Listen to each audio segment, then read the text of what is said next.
dans quelques minutes dans le 5 à 7. Mais donc, cette actu sportive aujourd'hui, c'est l'Avenir qui nous publie cette info-là. Elle nous dit que y a de plus en plus d'ados qui vont dans les salles de sport. Ils ont entre 16 et 18 ans. C'est à peu près 30% de la clientèle d'une salle de sport, par exemple, si on prend à oui.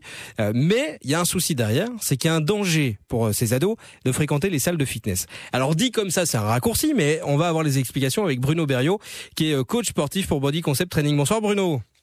Oui, bonsoir Cyril. Je suis content de vous avoir, parce que dès qu'on vous a au téléphone, c'est qu'on parle de sport, et quand on parle de sport, j'ai un peu l'impression d'en avoir fait. Bon, c'est déjà pas mal. C'est un début. Bruno, c'est un raccourci de dire que les salles de fitness, c'est dangereux pour les ados, mais il y a quand même un danger. Le danger, il vient simplement d'un manque d'encadrement. Donc, je pense que dans toute infrastructure sportive, quelle qu'elle soit, je pense que ça vient des parents. Le parent décide de mettre son enfant dans un tel sport, dans une telle discipline, et en général, le parent va regarder l'encadrement. Si on prend le football, si on prend le volleyball, le tennis et autres, il y a toujours d'office un entraîneur. Oui, c'est ça. Voilà, exactement. Ce qui n'est pas le cas dans une salle de fitness. Et donc aujourd'hui, c'est vrai, je ne vais pas citer de marque ni de nom, mais aujourd'hui, c'est vrai qu'il y a deux segments représentés dans le fitness. Il y a le premium, qui contient un service justement avec un encadrement et des coachs qui sont sur place. Et puis, il y a le low cost.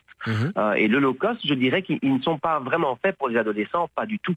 Alors, c'est vrai que... Ça veut dire que les ados ne peuvent pas y aller ? Mais ils peuvent y aller puisque les portes leur sont ouvertes, mais les parents ne devraient pas les diriger vers ce genre d'infrastructure. Ils devraient plutôt les diriger vers un premium où là ils vont être encadrés par une structure de professionnels. Ouais, mais après il y a une question de prix aussi. C'est vrai qu'on voit beaucoup de pubs. Il y a plusieurs chaînes qui font du low cost et qui poussent les familles entières à venir en disant tout le monde va pouvoir rentrer avec sa carte de membre, toute la famille va pouvoir faire du sport. Donc les ados sont tentés forcément d'y aller aussi. Oui, forcément. Je pense que les parents devraient les accompagner dans ce genre de structure. Il faut bien dire qu'une salle low cost, donc une salle qui n'a pas de personnel, c'est pas du tout mauvais. Je pense qu'aujourd'hui, on le voit dans les compagnies aériennes low cost. Les avions, ils se plantent pas plus pour autant.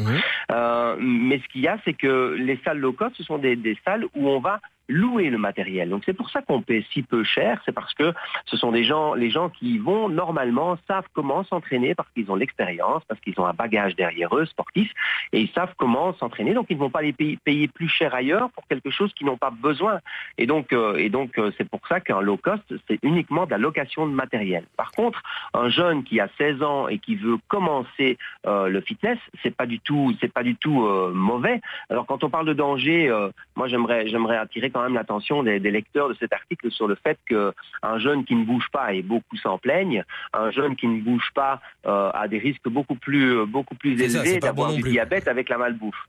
Donc c'est bien mieux de l'inciter à bouger et d'aller dans une salle de fitness, mais où il y a un encadrement, c'est vrai. Parce que mettre une personne de 16 ans qui rentre pour la première fois dans un centre de fitness, et ce n'est pas pour rien si les jeunes maintenant, s'il y en a de plus en plus qui s'intéressent au fitness, parce qu'on est de plus en plus attentionné à l'image qu'on représente et à l'image du corps qu'on véhicule dans les pubs et autres. Et c'est vrai que on parle aussi beaucoup de CrossFit, et c'est une méthode d'entraînement où les gens s'entraînent torse nu dans la salle et voilà, donc forcément l'image de l'autre, un jeune de 16 ans cherche encore à s'identifier à quelque chose, à quelqu'un, et donc il va essayer de tout faire pour y arriver forcément.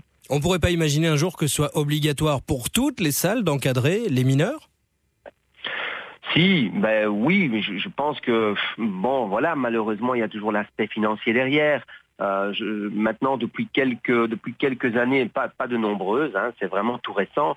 Il y a une charte de qualité pour certains centres de fitness, mais la législation belge n'oblige pas encore elle propose simplement d'en faire partie, de signer cette charte de qualité pour avoir un label un peu comme ça. Mais qui n'est pas très représentatif et qui n'est pas encore vraiment mis en avant. Donc je veux dire que les gens, tout public, ne connaissent même pas cette charte de qualité encore aujourd'hui. Merci Bruno pour toutes vos précisions. Et je vous souhaite une bonne soirée. Merci pour cette séance de sport. À bientôt Bruno. Merci avec plaisir et surtout bougez, ce sera mon dernier mot. C'est très important, bouger, comme c'était les Magic System qui disaient ça. On va bouger. Écoutez bien les Magic System avant la fin de l'émission, tiens.